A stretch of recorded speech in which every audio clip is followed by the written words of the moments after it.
Thank you. Cahirley, I was saddened to witness the political football that's being created out of the issue of air quality. The fact is that 1 in 5 children in this country suffer from asthma. 1 in 14 adults in this country suffer from chronic obstructive pulmonary disease, COPD. And before COVID, COPD was responsible for 10% of all hospital admissions. Now, Minister Ryan has handled this issue terribly badly, but Pete has been in the crosshairs of the air quality issue for over the last 5 years, and nobody should be surprised about that. In fact, the current Taoiseach, when he was in the opposition benches, was calling for action in this area. Now, the reality is that burning turf is dying a natural death, and the current approach will only lead to a reversal of its natural rate of decline. And if we're serious about taking turf out of the system, then we need to fast-track the retrofitting of homes. Now, that was started back in 2018, and then the brakes were put on it, and will only recommence in earnest next year, 5 years after the retrofitting of those houses was first commenced. And that's where the government focus should be, and that's where the government priority should be if they want to deal with the issue of air quality in our provincial towns and in our rural areas. Clearly, in relation to the issue before us, I want to focus on the issue of carbon taxes, because carbon taxes is supposed to be an environmental tax to drive behavioural change when it comes to the use of fossil fuels. In such circumstances, the most effective tax is the one that brings in little revenue, because it's doing what it should do, namely driving behavioural change. The focus of environmental tax should never be on revenue. It should be on motivating that behavioural change. And the current carbon tax model is flawed in this regard, because the goal is about bringing in more taxes rather than, sadly, trying to drive that behavioural change. And instead, the focus is on replacing existing spending lines across government. If we're serious about moving away from our dependence on fossil fuels, then we need a model of carbon tax that is actually fluid. And last month, there were media reports that the government was actually looking at introducing a swing mechanism on fossil fuel taxes to address oil price volatility. But it now seems that the government have shelved that particular proposal, and no one has been prepared to explain why that has been taken off the table.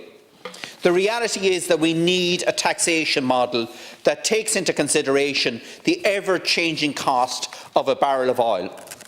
Carbon taxes should vary with the cost of a barrel of oil, because even if carbon taxes increase significantly, but the price of oil collapses, then it will not bring about the type of step change that we actually require.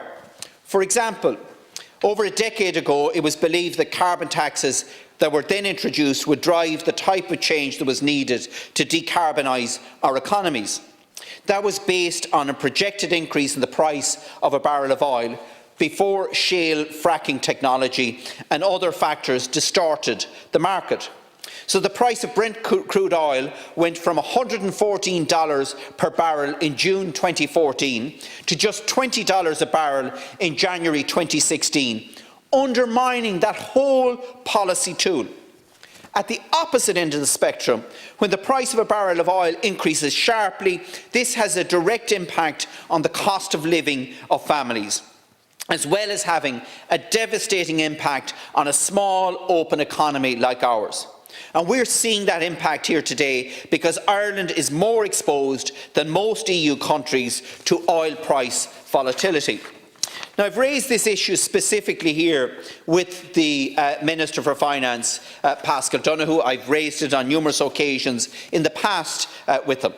And his response to me in relation to introducing a more flexible approach to carbon taxes is that, he said to me, the difficulty with my model is that it undermines the revenue that is being generated from carbon tax, and that revenue is being used to fund the type of retrofitting proposals that I've already suggested.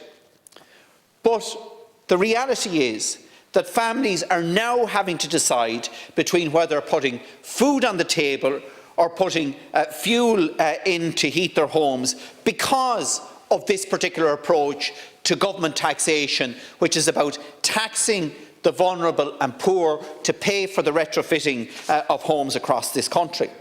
But the solution to that, Minister, is to ring-fence the additional unplanned VAT that's been generated from the inflated fuel prices to actually replace the lost revenue from the carbon tax income.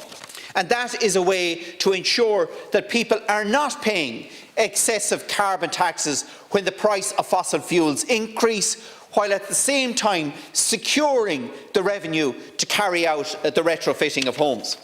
And this is a similar type of approach that is taken with the public service level obligation in relation to electricity, which moves up and down considering and varies with the price of electricity on an annual basis. The only difficulty is that the government are now introducing a three-card trick in relation to the PSO.